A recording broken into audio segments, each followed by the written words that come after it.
شكرا ومرحبا بكم على قناة كوكوت مينوت. رجعت لكم بالوصفات البنينة وجبت لكم اليوم كيكة بالفواكه. أقل ما يقال عنها رائعة، تجي خفيفة وبكريمة مذاقها هايل مع مزيج الفواكه. وش راح نقول لكم؟ تبعوها للأخير وراح تكتشفوا البنة في الفيديو.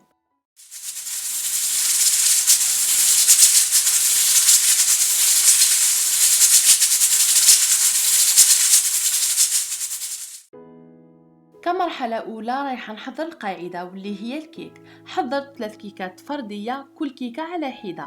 اللي نحتاج فيها 2 بيضات، لافاني و5 مغارف سكر. نخفقهم مليح بالباتور ومن بعد نضيف عليهم 8 مغارف كبار زيت، نزيد نخفقهم شوية ونضيف لهم 8 مغارف حليب. نخفق كامل المكونات مع بعض ونزيد عليهم 10 مغارف فارينة وكيس خميرة كيميائية، وزن الكيس 10 غرام. بعد ما نخفق كامل المكونات مع بعض نحطهم في المول يطيبوا على درجة 180. بعد ما دهنت المول بالزبدة وحطيت عليه في القاعدة ورق الطهي. ونكمل نحضر 2 كيكات بنفس الطريقة ونفس المقادير. انا خيرت معكم هذه الطريقة لانه كاين بزاف ناس ما تنجحش معاهم لا جينواز وما تجيهمش خفيفة، والطريقة هذه عملية ورايحين تتحصلوا في الاخير على كيكة خفيفة وبنينة وهشة. وحاجه اخرى، كاين ناس ما عندهمش الماتيريال تاع لا باتيسري، دونك حضروها في الدار بابسط طريقه ونفسوا بها افخم المحلات. هنا بعد ما حضرت الكيكات تاعي رايحه نسويهم بالشكل هذا ومن بعد نروح ندير المونتاج. هنا كقاعده حطيت كيكه شربتها مليح بالشربات وحطيت كميه من لاكريم دبلومات. هذه الكريمه كنت حضرتها معكم بالتفصيل في الفيديو السابق، رايحه نخلي لكم الرابط تاعو في صندوق الوصف. بعد ما نسوي الكريمة جيدا فوق الكيكة رايحة نحط كمية من الفواكه المشكلة ومقطعة قطع صغيرة. نتوما هنا تقدروا تستعملوا اي نوع فواكه عندكم واللي تحبوه. من بعد نحط الطبقة الثانية نسويها جيدا فوق الكيكة الاولى ونزيد نشربها مليح. نزيد كمية من الكريمة ونسويها جيدا. انا هنا كان عندي ان كولي دو فراز، حطيت منه كمية وزدت قطع من الفراولة.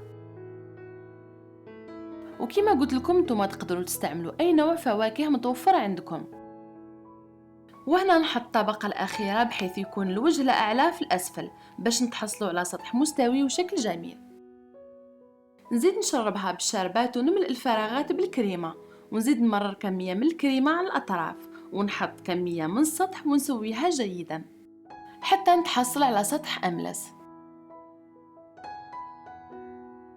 بعد ما سويت الكيكة تاعي بالشكل هذا رايحة نغلفها كامل بكاوكاو إيفيلي ومن بعد نزينها.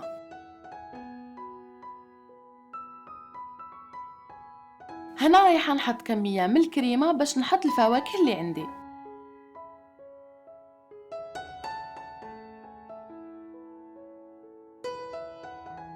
انا هنا زينتها بالطريقة هذه وانتم تقدروا تزينوها بالطريقة اللي تحبوها وتستعملوا اي نوع فواكه عندكم. لما نحط الفواكه تاعي رايحة ندهنهم بالنباج باش هكذا نحافظ عليهم ويعطيوني شكل جميل. وفي الاخير هاي لكم النتيجة النهائية. كما راكم تشوفوا بمعدات بسيطة في المنزل تحصلنا على كيكة فاخرة بالفواكه نفس المحلات. كان هذا بالنسبة للشكل.